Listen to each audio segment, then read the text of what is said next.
Durante más de 30 años, don Ernesto fue parte del paisaje urbano de la ciudad, pero para casi nadie existía realmente. Su rutina diaria era sencilla, casi invisible. Cada mañana, alrededor de las 7, aparecía en la plaza central, esa misma plaza donde las familias paseaban, los niños jugaban y los trabajadores apresurados cruzaban sin mirar a su alrededor.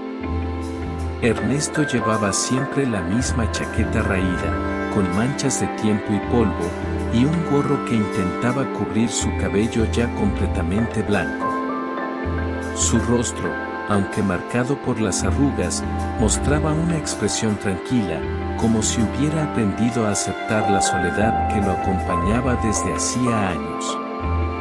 Se sentaba en la misma banca, cerca de una fuente, y comenzaba a ordenar las pocas cosas que tenía, unas botellas vacías, algunos papeles y un pequeño bolso donde guardaba algo de ropa limpia. La gente que pasaba apenas le dirigía una mirada fugaz. Para ellos, él era solo el mendigo de la plaza, un hombre más que formaba parte del mobiliario urbano. Nadie sabía cómo había llegado hasta ahí, ni cuál era su historia. Nadie se preguntaba siquiera su nombre. Pero Ernesto tenía un nombre, un pasado y una historia que muy pocos podían imaginar. Hace décadas, antes de que la tristeza y el abandono lo marcaran, Ernesto había vivido una vida muy distinta. Había sido un hombre trabajador, dedicado y querido por su familia. Su oficio era la carpintería, y había aprendido el arte de trabajar la madera de su padre, con quien había construido las primeras mesas y sillas en el pequeño taller de la casa familiar. Su madre, una mujer cariñosa y protectora, había sido su mayor apoyo. Ella lo había criado sola tras la muerte de su padre, y juntos habían formado un pequeño pero cálido hogar. Cada día, después del trabajo, Ernesto compartía con ella historias, risas y sueños, y planeaban un futuro sencillo, pero lleno de esperanza. Pero todo cambió el día que ella murió. La muerte de su madre fue un golpe devastador. Ernesto, que siempre había sido un hombre fuerte y optimista, se encontró de repente solo en el mundo, sin nadie que lo cuidara o lo ayudara. La tristeza se convirtió en un peso insoportable que fue cargando día a día. Los amigos que tenía comenzaron a alejarse, y el taller de carpintería que había heredado empezó a decaer.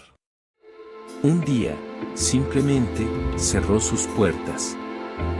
Sin hogar, sin trabajo y sin esperanza, Ernesto terminó en las calles. Lo que pocos sabían, y que ni siquiera él podía imaginar, era que mientras él sobrevivía en la calle, lejos de todo, había alguien más que lo recordaba. Un tío lejano, que vivía en otro país, había muerto dejando una herencia millonaria a nombre de Ernesto. Pero nadie sabía dónde encontrarlo. Ernesto, el hombre invisible, vivía sin saber que una fortuna le esperaba, una oportunidad que podría cambiar su destino para siempre. Después de perder a su madre, Ernesto se sumergió en un silencio profundo. No hablaba mucho con nadie, y poco a poco se fue alejando de quienes lo conocían. El taller de carpintería que había sido el orgullo de su familia cerró sus puertas, y con él se cerraron también muchas esperanzas. Durante meses intentó mantener la dignidad, buscar trabajo, rehacer su vida. Pero el mundo parecía girar sin esperar por él. Las llamadas que antes recibía dejaron de llegar. Las visitas de amigos se hicieron cada vez más esporádicas hasta desaparecer. Las noches se volvieron frías y largas, y pronto las calles lo recibieron como un extraño. Cada día era una lucha para encontrar comida, un lugar donde dormir, una razón para seguir adelante. Ernesto no sabía que en aquel momento, a miles de kilómetros de distancia, un abogado revisaba un viejo testamento.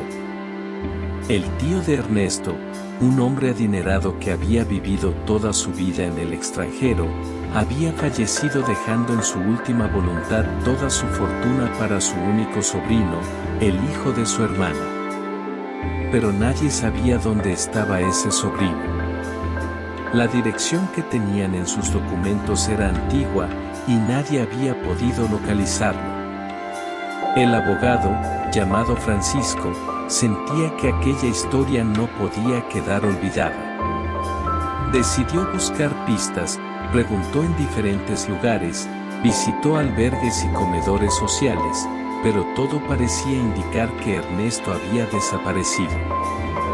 Una mañana, mientras revisaba una lista de personas sin hogar que recibían ayuda en un comedor, vio algo que lo hizo detenerse, un nombre familiar.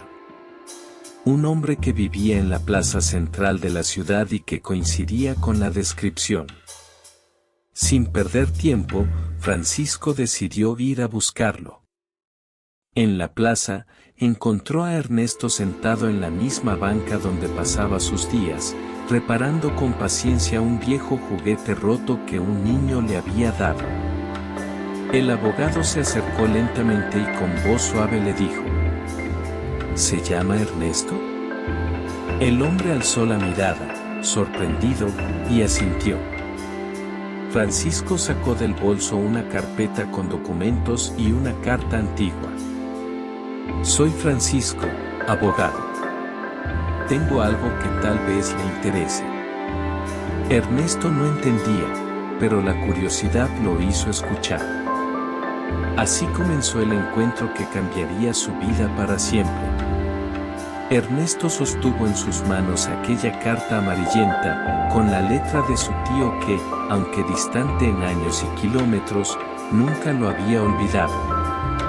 Las palabras eran un puente entre dos mundos, el pasado que creía perdido y un futuro que apenas comenzaba a asomar. Lágrimas recorrieron su rostro.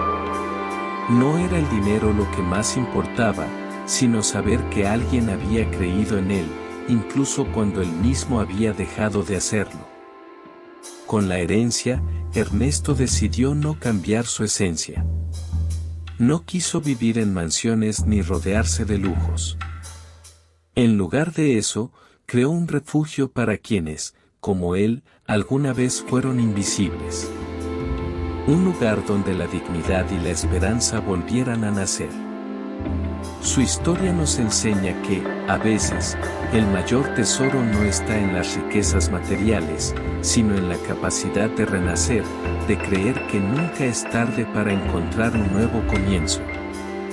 Porque todos merecemos que alguien nos vea, que alguien nos recuerde. Y, sobre todo, que alguien nos dé la oportunidad de volver a brillar. Dale like y suscríbete.